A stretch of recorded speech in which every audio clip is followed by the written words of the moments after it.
has every opportunity to be that killer app of energy. Got it. Now, I know you have a presentation. Again, I'm being a bit of a fanboy today because I love this stuff. I want you to go through your presentation, get into the weeds, make this as detailed and as scientific as you wish. I know we've got about a 20-25 minute presentation to dive into. So if you wouldn't mind sharing your screen, we can get into that now. I will do so. Thank you very much. All right. Can you see me? Can you see my presentation now? Perfect. Okay, very good. So as Paul said, I'm Cannon Bryan. I'm the Chief Financial Officer of Terrestrial Energy, and we're delivering carbon-free thermal and electrical energy.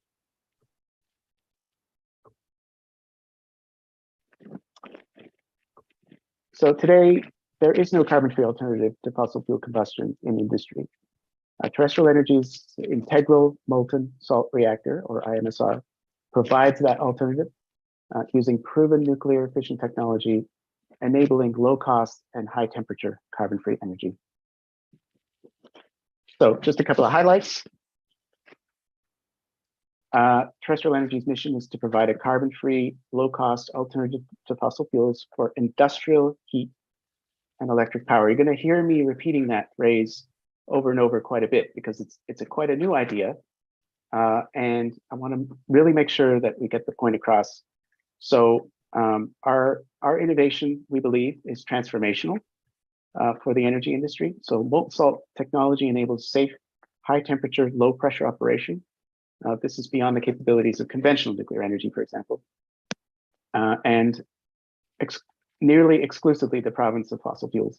So high temperature output has many uses in industrial processes. High temperature output is also necessary for high efficiency and low cost electricity generation. Low pressure operation simplifies the design and reduces costs, and modularity enables factory production and also cost reduction. We have a short pathway to market. We have a leading regulatory positions in the US and Canada with the US and the Canadian regulators. This is very important for near-term deployment. We have an experienced team of over 100 engineers ready to execute. So we are operating in a supportive market environment. A wide range of industrial processes use high temperature heat supplied from fossil fuels, creating a large replacement potential for the IMSR technology. Rising energy prices and geopolitical tension puts pressure on energy supply chains and users, strengthening the case for deployable, reliable, affordable, clean energy supplied by the IMSR. And we are observing generational shifts in government support and social acceptance of nuclear energy in key geographies. So the problem statement: how do you transform the economics and use case of nuclear energy in a compelling timeframe? Well, the IMSR uses a high temperature reactor technology. That is how we transform the economics and use case of nuclear energy. So if you look on the left side of the problem, there are two key market problems that we observe for nuclear energy, civilian nuclear energy. It's unaffordable. So the construction costs are simply too high, and that inhibits capital investment. And also because of its low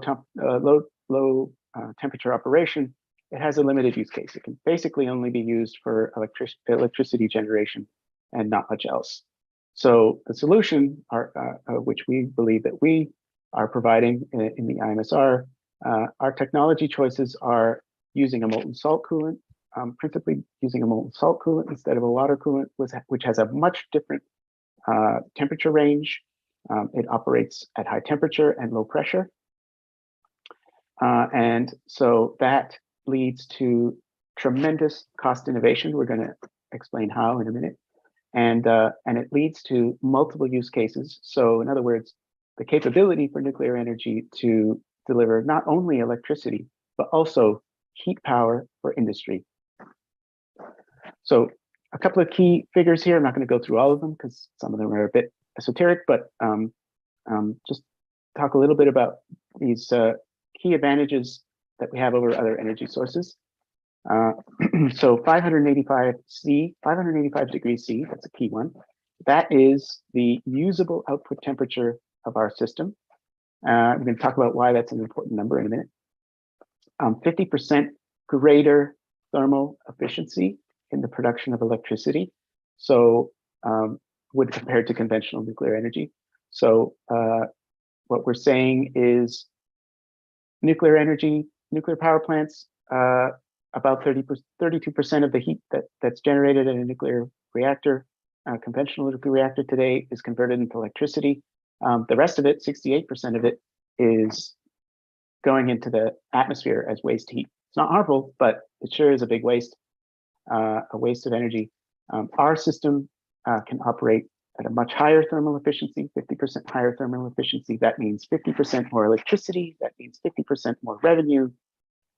This translates directly to economics. Just going through a couple of the other numbers, that's $6, $50. What does that mean?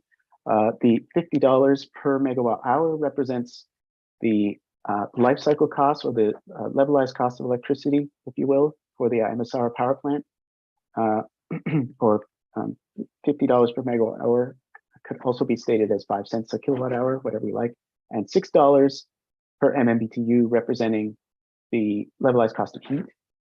Both of those numbers, both of those cost numbers, very, very, very competitive in global energy markets with either electric or heat power. So let's talk about the 50 plus, a good number. That represents the operational life of our power plants. They can operate for over 50 years, probably a lot longer than 50 years. We'll say 50 plus for now. And my favorite number, actually, 99.8% less land use per megawatt than a solar power plant. So when we make energy, we believe that energy should be sustainable. Sustainable means not only low emissions, but it means low materials use, low water use, and low land use. We want the land to be wild the way nature intended it to be. And the way we do that is by delivering high density energy production on tiny, tiny land footprints. Okay, so just a couple of words about cost. This graph here, it represents the levelized costs or life cycle costs of generating electricity for a variety of different energy sources. Second from the left, you can see IMSR in green. I apologize, it's a bit small, but it's showing us there at $50 per megawatt hour, as I just said in the previous slide. And compared to natural gas in the low-cost, structural low-cost environment that natural gas was in for many, many years, we were competitive. Now natural gas, that no longer exists. Natural gas is now in a structurally high price environment. We believe it will be in a high price environment for many years. We don't indefinitely. We don't know how long. We compare favorably to even other advanced nuclear technologies. Of course, conventional nuclear technology, which we've already discussed the cost problem, and coal, and even faring not too badly against non-dispatchable energy sources like solar and wind. But of course, our system operates 24 hours a day, and those other systems only operate part of the time, and they have to be backed up by natural gas or batteries, adding more cost. So we compare very, very favorably on a cost basis on a life cycle cost basis to all other energy sources. So I just wanted to show some pretty pictures. Just basically zooming out, started zoomed in and zooming out. In the center top, you see a depiction of our reactor core. It's pretty small, I apologize. We're going to zoom out in a minute. And the reactor core is quite small. It's 4 meters in diameter and 18 meters in length. You can see it lying down on its side in the bottom left-hand corner of the slide there on the back of a truck. That's how they can be shipped to the point of demand. They can be built in a factory and shipped to the power plant site. And on the bottom center, zooming out a bit, we see the cutaway of the nuclear building, and you can see the nuclear reactor, a section of the cross section of the nuclear reactor in the operating silo, which is below ground, and then you can see the to the right of that some canister-looking objects there. Those represent the waste silos. So when a nuclear reactor is finished operation, it's a normal operating cycle of 7 years. The waste is disposed of on site in the nuclear building, and it stays there until the end of the life of the plant. And up in the top right-hand corner, zooming out even more, we see an entire industrial facility with our power plant delivering energy to an industrial facility on site, which is way, way, way in the back there, about 1,000 meters away. We'll zoom into all of these in a minute here. So here is the aforementioned nuclear building. We get a closer look at the multiple operating silos there, sort of in the middle, and then towards the right, you can see the waste silos, which is where the waste is safely stored for the life of the power plant. And here we can zoom out a bit more. Again, we can see the entire site, which includes our dual reactor power plant, our cogeneration facility, as it's called. So we have one reactor, which is delivering heat in the form of a hot molten salt, which is piped, in this example, 1,000 meters away to the industrial facility way at the back there. It's so small you can barely see it, but it is a chemical processing facility. And the power plant on the right is generating electricity, and it is, or the reactor on the right is generating electricity, and that electricity is being transmitted to the industrial facility as well through a transmission infrastructure. So this schematic is basically a schematic representation of the last few slides that we've shown you. So the on the far left of the image, we see a schematic of the reactor core, and you see the gray loop, which is going through the reactor core and delivering heat to another heat exchanger, secondary heat exchanger, which is delivering that heat to a tertiary loop, non-nuclear loop, or a production loop, if you will. That tertiary loop, which is delivering hot solar salt at 585 degrees C to its ultimate destination, its ultimate industrial application, whether that be electric power generation or heating a molten salt battery for grid balancing, or in fact to an industrial application such as chemical production or whatever it may be. We're going to talk about some of the industrial applications in a second here. So this is just a depiction of the quantum of heat which is used in energy sectors outside of electricity production. There is a lot of energy that is not electric power. A lot of people don't know that, but the world's energy challenge is that we have a lack of affordable, reliable, carbon-free thermal energy. Fossil fuels continue to dominate the global energy mix, and industry is facing mounting pressure to meet strict emission targets by 2050. We don't know that. Change is needed. We know that too. And Terrestrial Energy's IMSR cogeneration plant can, in many cases, replace fossil fuels as a carbon-free heat and electric energy source. So nuclear energy is the cleanest and safest energy source today. The United Nations Climate Panel, the International Energy Agency, the European Commission, among many, many others, all see nuclear energy as essential to achieving net zero. And they all agree that nuclear energy is the safest and most sustainable energy source with the smallest environmental impact. We at Terrestrial Energy believe that our IMSR will improve upon that even further with advanced technology. But the graph, which you see in the top, is comparing the life cycle emissions of all the major energy sources that we use today. So you can see nuclear, it's in green. Again, apologize that it's quite small, but nuclear energy there rated at 6.5 grams of CO2 equivalent per kilowatt hour. That is the life cycle emissions, and that includes everything from soup to nuts, from uranium exploration to decommissioning of the site, maybe 100 years later, and everything in between.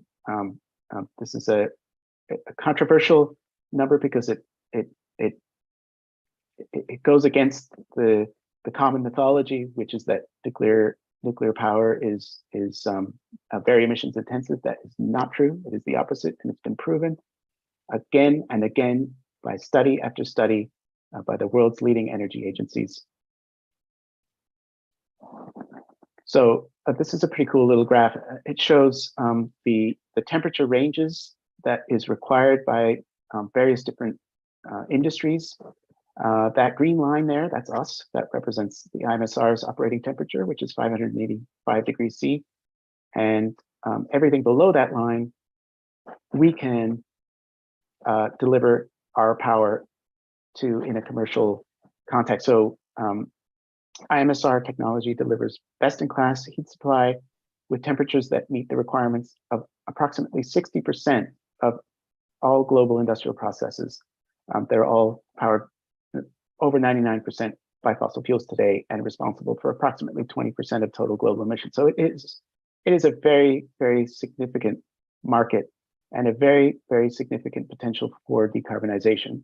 The demand for industrial heat is characterized by a wide range of temperature requirements. Conventional nuclear reactor technology is unfortunately not capable of supplying the heat at the temperatures that are needed. So IMSR plants, we will supply key market sectors and key markets and geographies. We're focused on markets with a strong and clear policy support for nuclear energy innovation and employment today, at first instance, and those are at the moment Canada, the US, the UK, the EU, Japan, and Korea. The sectors that we can address include industrial heat and power, talked about that a bit already, thermal energy or heat for industrial processes that make the products of today's modern world produced almost entirely from combustion of oil and natural gas. The IMSR plant has the potential to service approximately 60% of this heat energy requirement. We can provide grid power, electricity. We've talked about that. That's a common use case for conventional nuclear energy technology. And then a new one here that is quickly rising in global markets, and that is green fuels and materials. So sort of a part of industry, if you will, but also related to the transport sector. Cogeneration is needed to produce industrial scale green hydrogen and ammonia. Their use provides potential pathways to low carbon transport fuels, such as things like jet fuel, for example, carbon neutral jet fuel, as well as for things like cement, glass, ceramics, and metal refining, which are made with very high temperature industrial processes. So just a few words about coal. The world still uses a lot of coal, and the proposal that we are making is to repurpose existing coal plants, take out the dirty part, which is the coal furnace, and replace it with a high temperature small nuclear reactor, such as an IMSR. IMSR plant is ideally suited to repurpose many of today's existing coal plants for their continued electricity generation without CO2 emissions or the many other pollutants from coal combustion. The things that come out of coal smokestacks are absolutely horrendous and cause all manner of health issues. So the idea is, if you replace that one dirty piece of the coal plant, you can maintain the usage of the entire rest of the infrastructure, which is so critical. The other alternative is you decommission the plant, and well, the average age of 50% of all coal plants in the world is less than 20 years. So that's not likely to happen. But if it did happen, you would put that labor force out of work, and you would probably decimate the local community, because in most cases, the coal power plant is the largest source of revenue for those communities. And of course, you would be taking away their power. Though it be dirty power, it's still something that they rely upon. So we can go into an existing coal plant, and with a very significant reduction in capital investment, just replace that dirty part of the coal plant, keep everything else, keep the labor force employed. Vast majority of those jobs exactly the same as they are for a coal plant, with a few employees having to be structurally retrained, no problem. Reuse or continue to use the cooling source, the transmission connections, and so forth. So this represents a tremendous opportunity for decarbonizing the entire coal production, energy production base globally, complex. And another area that I referred to briefly before, which represents a potential big market for us, green hydrogen and other synthetic fuels. These can be produced chemically, and often are processed chemically. That requires a lot of energy. And of course, our system can deliver that energy carbon-free. We can deliver green hydrogen, green ammonia, and many other carbon-neutral synthetic fuels very cost competitively with fossil fuels. So just to close off, a bit of a reality check for those that don't already know. In 2020, the use of fossil fuels in the global energy system represented about 83% of total global energy. That is higher than it was in the year 2000. The world is not going away from fossil fuels so far. It is increasing its use of fossil fuels as a function of total global energy. This table in the slide shows that in 2050, based on all the projections and all the normative estimates and commitments being made by world governments, all of those to show that the world is projected to be at only down to 68% fossil fuels of total energy use.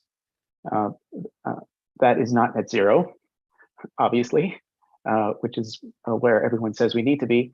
And so, but you also see, I apologize, quite small, but the second line in the table is nuclear, and you can see it's going from 4.7% today of global energy to 5.3%.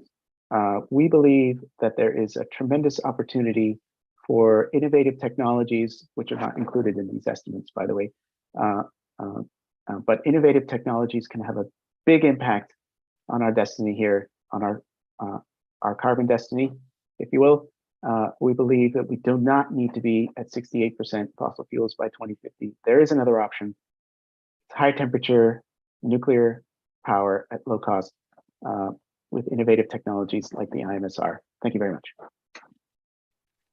Cannon, thank you. Thank you very, very much. If you might stop sharing your screen. Thank you. But I see a lot of presentations, and that was a bloody good presentation. I do love myself a good PowerPoint, and that was great. I have so many questions. I hardly even know where to start. But everyone, please, questions in the Q&A functionality at the bottom of the screen. Mate, I think what I'd like to do is to share, just sort of let's compare sort of conventional nuclear energy with your the IMSR model that you are implementing, right? So a couple of questions. Conventional, I think the emphasis needs to be here based on the presentation. Conventional is low temperature, high pressure. You are high temperature, low pressure, right? Exactly. Tell me, walk through both of those in terms of why you are different, both in terms of pressure and temperature, to conventional nuclear power. Mhm. Okay, well, try not to get too technically here, but the key difference is the coolant. So conventional nuclear energy uses water as a coolant, which is not very chemically stable and has a very low boiling point.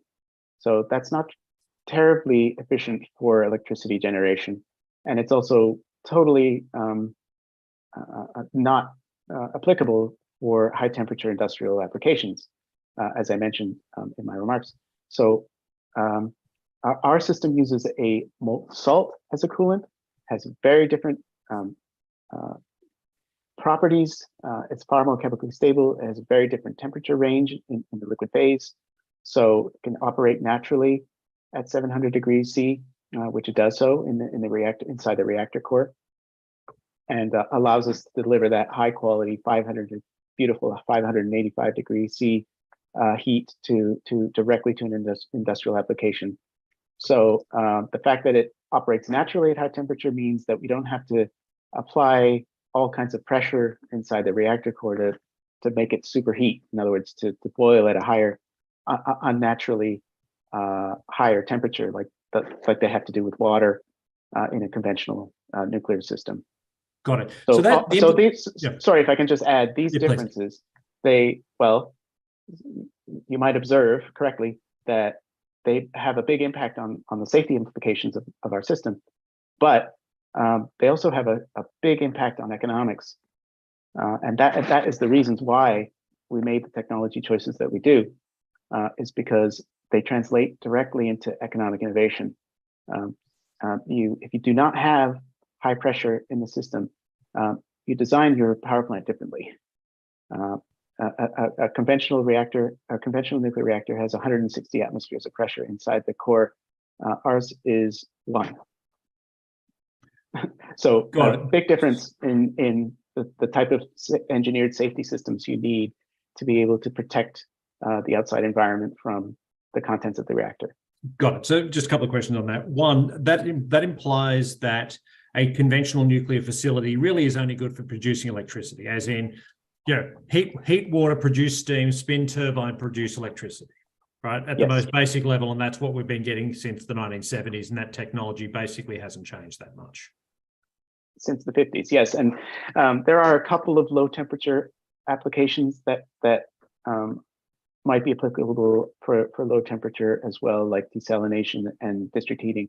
And there are a couple of examples of that in globally, but very few. And so, but that is, yes, that's the point. It's a limited use case. Whereas if you have a high temperature system, the use case, the number of use cases goes up dramatically. And again, a couple of questions on the safety side of things, because the IMSR model, molten salt model, is lower pressure. Does that imply that? And again, let's be clear. We're still building. You haven't built your first facility yet. This is all still at the. It's not in the lab. Let's face it. You have prototypes. You've done all that. But the implication is that this technology is safer than conventional nuclear power. Well, the first thing I'll say is that conventional nuclear power is very, very, very safe. Right. It is far and away the safest energy technology that we've ever had in human civilization, in the history of technology, energy technology. Our system, yes, it can improve upon the safety if you do not have pressure, high pressure within the reactor vessel. The safety benefits are obvious. We also have, a chemical coolant which is far more chemically stable than water. There's nothing in our system that can react chemically, so we don't have chemical forces that could possibly lead to fire or explosion or those types of accident scenarios. So again, the safety benefits should be obvious, but those are not the driving mechanisms behind our technology choices. The driving mechanisms are to solve the market problems of nuclear energy. The market problems of nuclear energy are it's the very high capital costs, upfront capital costs, and limited use case. Our system design choices happen to address those issues very, very well. If there are other issues that are addressed, like safety and waste, because of our technology choices, so be it. But they lead to economic innovation, which is our principal objective. Got it. Well, let me get into the capex cost, the capex in just a second. Now, again, forgive me if I've got this wrong, but conventional nuclear facilities use water to cool. Yeah. That coolant is never toxic, i.e., that it becomes steam, it spins turbines, and that is effectively then the steam then effectively goes off into the atmosphere as basically as pure HDO, as pure steam, right? Water vapor. Is the molten salt coolant, is that something that needs to be disposed? Can it be is it reusable? And B, is it something that has to be disposed of safely because it has a radiation problem? So I'm not an expert on waste, but and I will say that everything, the fuel and the coolant, can be reused. We do not have that reuse embedded in our initial market design for various political reasons. It's just not politically a sound idea to do that. But yes, they can all be reused. And but in our design, our principal market design of the fuel and the coolant, which are actually chemically bound. So we've got our fuel / coolant is uranium fluoride, right. And it's one chemical. It's very inert, very difficult to separate the coolant from the fuel. Extremely difficult, almost impossible to conceive of, really. And but all of that material stays within the reactor core, never leaves the reactor building until the end of the life of the plant. And at that point, it is disposed of. We have a long-term waste disposal plan, which is it's publicly available information. You can read about it. Again, I'm not an expert on waste, but yes, all spent nuclear fuel must be disposed of. Ours is no different. Got it. So you mentioned before that your standard plant, which I assume can vary in size from about 500 megawatts to 1,000 megawatts, give or take. So our design for a reactor is 440 megawatts thermal, which, if it were used only for electricity generation, it would be rated at 195 megawatts electrical net. Right. Okay. Our first market design is a dual plant, as you saw in the slides, and so that system can deliver 880 megawatts thermal of heat power, or in our cogeneration formulation, which is our market design, we have one reactor which is delivering 440 megawatts thermal of heat power, and one reactor which is delivering 195 megawatts of electrical power. Hence, cogeneration, heat and power, but we can design any combination of heat and power, everything from 100% heat to 100% electricity, or any combination in between. And of course, we can daisy chain more reactors within a power plant to increase the power output even more, if that is what the customer demands. Yeah.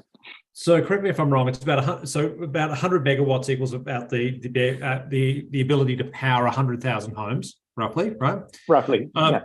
So there's a dual use scenario here where, let's say you've got 195 megawatts net of power, which is roughly 200,000 homes.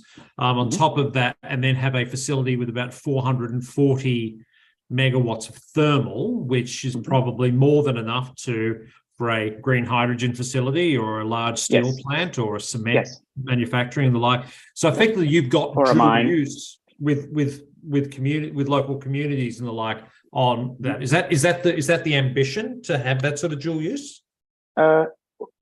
as a matter of fact, if you look really closely with a microscope at the slide that I had about our industrial facility, you can see that there's a transmission line which takes electric power to the chemical plant way down at the other end of the site.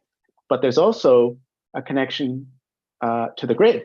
So there's electric power which is being delivered on transmission lines to the broader grid system and delivering electricity into the grid. So yes, that is entirely possible. We recognize that the formulation of the plant is a rather large.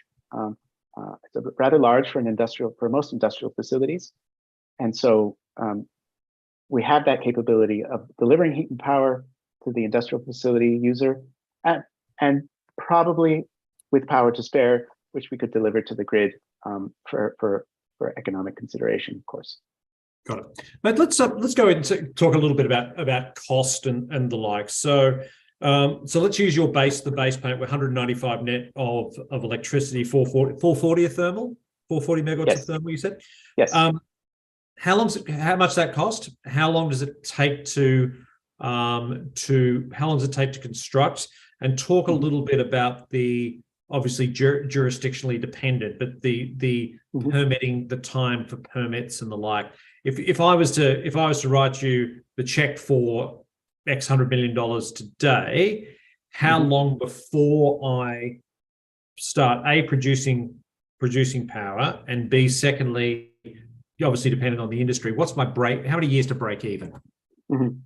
Okay, I'm going to throw some numbers out at you, and we're gonna talk about an nth of a kind design. Okay, so we've got our first of a kind, which we're developing now, which is always, when the first iPhone cost $10 million. So we're not going to talk about the first of a kind. We're going to talk about the nth of a kind, which is, and I could be wrong about this, but I believe in the case of the IMSR, n equals 11, but don't quote me on that. It's a very reasonable number, but so. And by the way, just to be clear, that's when you get to critical. That's when you got to critical mass, effectively. Well, that's when we have optimized the cost profile, our ability to construct and license a commercial facility. Yeah. So the goal was to design a system which we could build that had a low upfront capital cost. So we know that nuclear power plants today are great big massive plants, and they generally cost, an order of 10 to maybe $20 billion, or even $30 billion if you look at the Hinkley Point C, which is being built in the UK today. That is, in our view, not a financeable piece of infrastructure. So our plan was to design something which could be built for much, much less. So our system, we say, we can be built for under $1 billion. Okay, under $1 billion, very easy to finance, almost quotidian, and we want to achieve the cost metrics that are cost competitive in the context of the global energy system. So what does that mean? We want to compare capital costs on a per unit of energy basis. So we say that we can build our plant, our nth of a kind plant, for $3 a watt. Okay, $3 a watt. And that's all in capital cost. Yes, all in capital cost.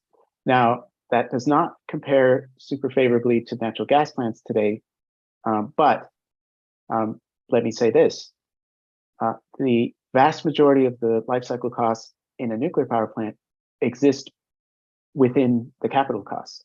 The operating costs, by contrast, are tiny. And that is the complete converse situation with the natural gas plant. You have a tiny, tiny part of the life cycle costs embedded in the capital cost. And then you have the great big majority, I believe it's 89% of the total life cycle cost of a natural gas plant as operating costs, operating expenses. So I'm sorry, Paul, do I still have you? You look frozen to me. Your screen is frozen.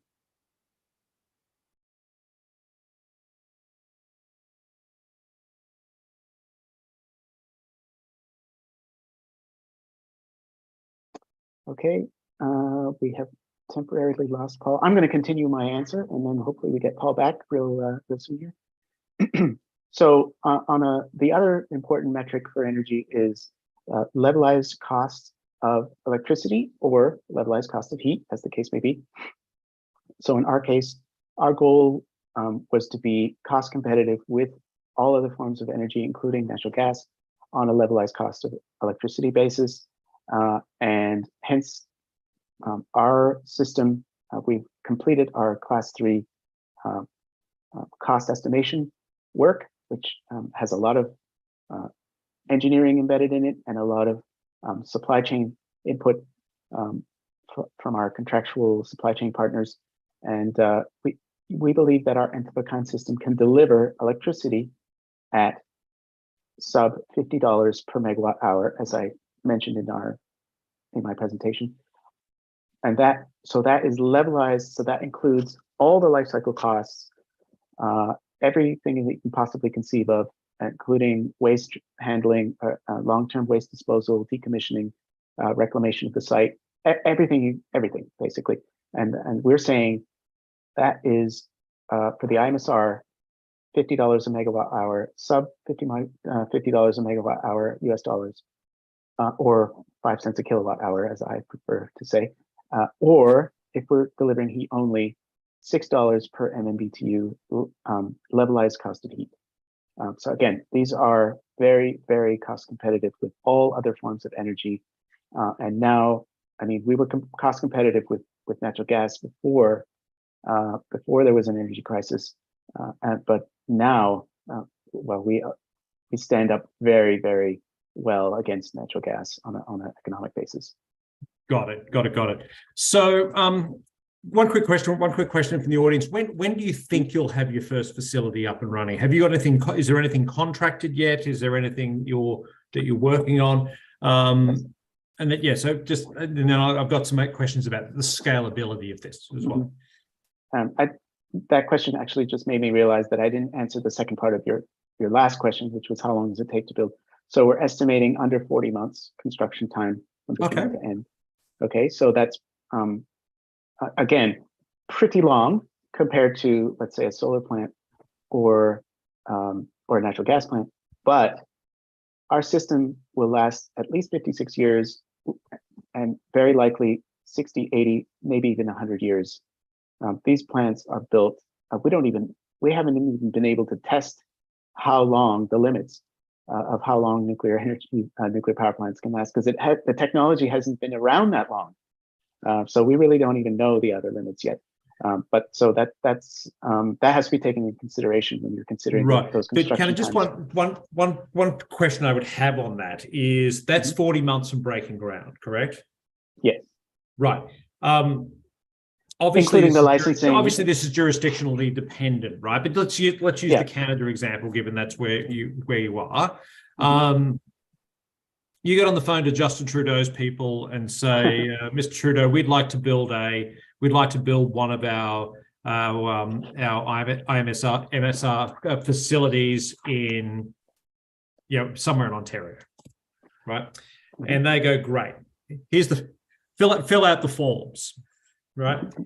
How long do you think the approval process takes to get something like this done? That's number one. Number two, how political is the process of where these are? Because I think very few people now even in the post-Fukushima era, and certainly the post-Fukushima, post-Ukrainian invasion era, would deny the benefits of nuclear energy. But do you want them in your backyard? And so talk a little bit about. I do. This. You do. You're biased. But, I know a lot about the technology, and it is a fact that the more people understand about how nuclear energy works, the more comfortable they are with the technology, the more comfortable they are having it in their backyard. That's a fact. Well, no, that's all completely fair. And again, I'm in your camp here. So but tell me a little bit about the approval processes.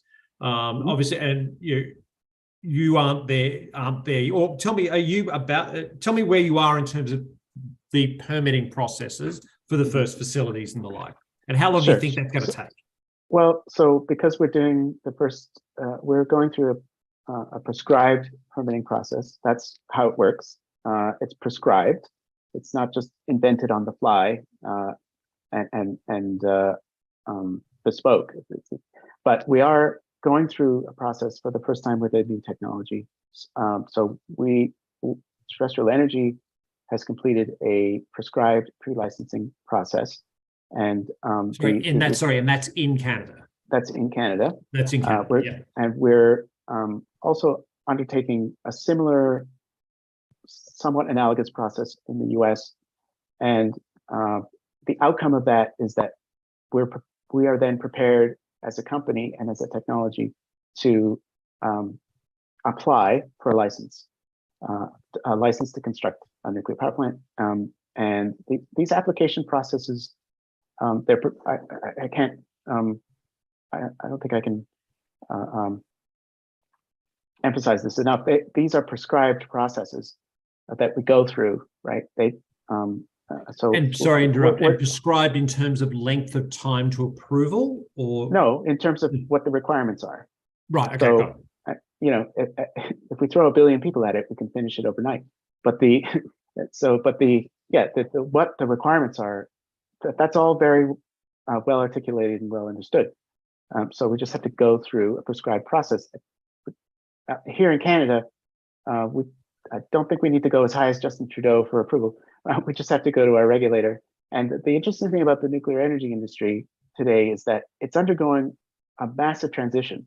So for the first 65 years or so, nuclear energy has been a government to government, highly transactional industry, right? And the types of nuclear power plants that have been built are very, very large, right? Gigawatt scale plants, tens of billions of dollars. Whenever you get to that sort of level, and it's all government to government transactions, of course it's going to be political. It's impossible not to be.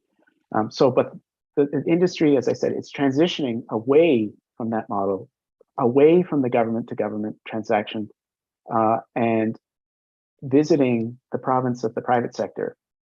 So new nuclear technology will be funded by the private sector.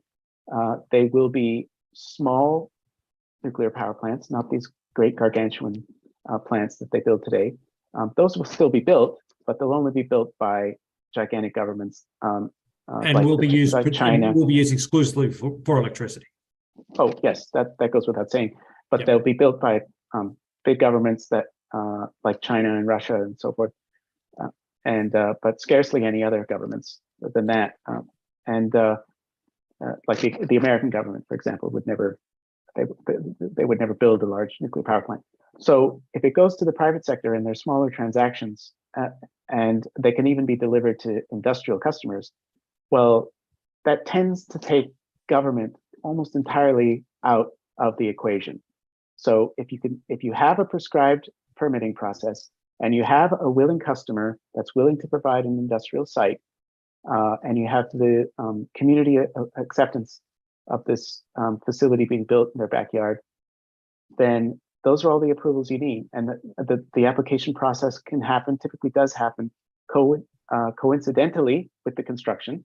So you're doing your application and you're doing your construction and you're applying for a license to operate towards the end.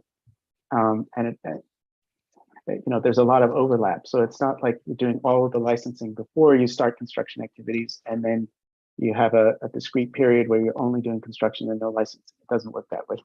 So again, we're talking if it's just over 3 years to build from breaking ground, you're probably adding at least another 2 years on top. So, and again, 5 years seems like a long time to some, but the reality is that if we were building a traditional conventional nuclear facility, we probably have, if we started the process today, it's 2030 at the earliest before we're generating power.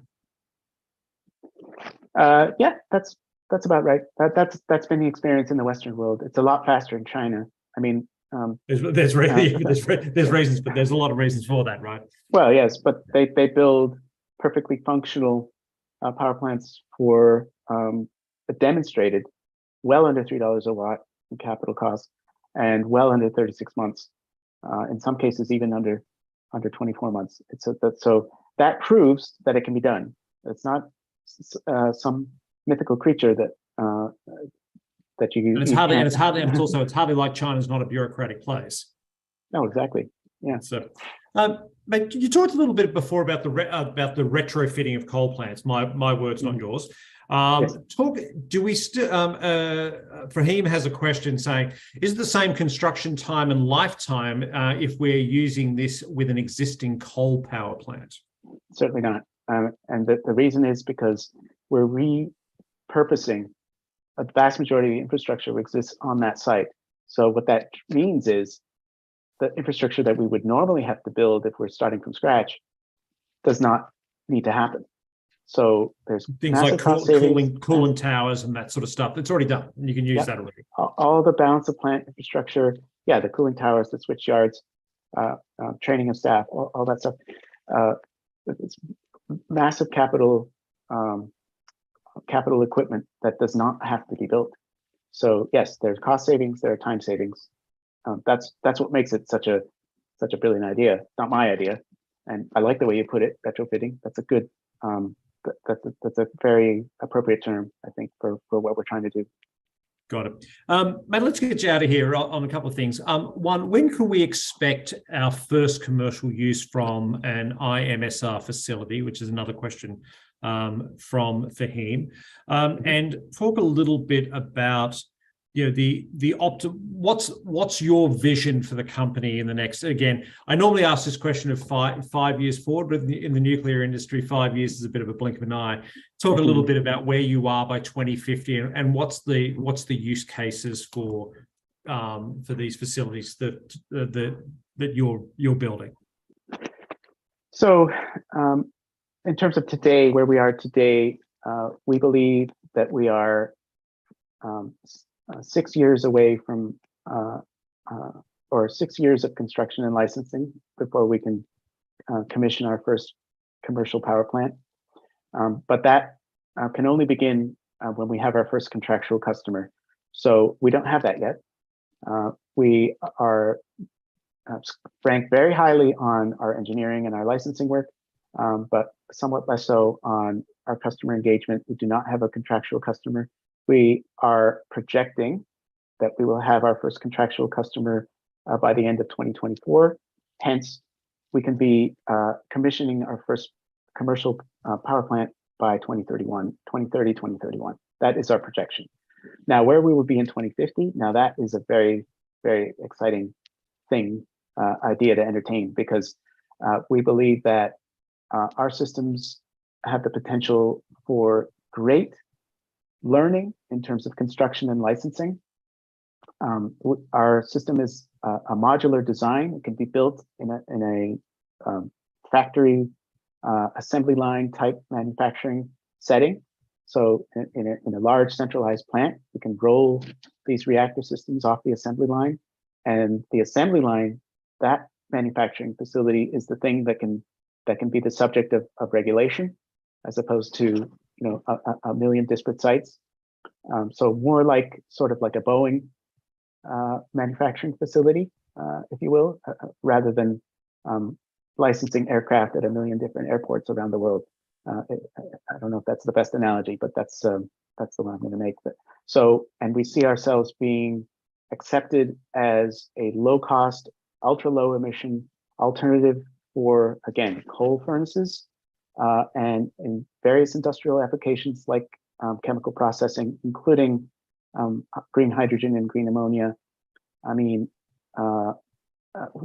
we truly view this technology as being transformational and having a very, very blue sky indeed. I mean, we foresee no reason why there could not be literally thousands of IMSRs deployed globally and in commercial operation at various different sites around the world by 2050. That is our goal, and that's our vision. Cannon, you've just proved beyond a shadow of a doubt that I'm the luckiest guy out there, because I get to nerd out with this sort of conversation. I could talk. I love this stuff. I know you're joining us. You're joining us on December 6th and 7th for our Climate Transform 2023 preview. Yes. But it's my pleasure to have you on. This is great stuff. This is this is the reason we do Climate Transform, to find out about things like this. So everyone, this will be up on the site. Give us a couple of days. Cannon, thank you so much. This was really, really interesting, and we'll do this again very soon. I thank you, Paul. I look forward to the next time.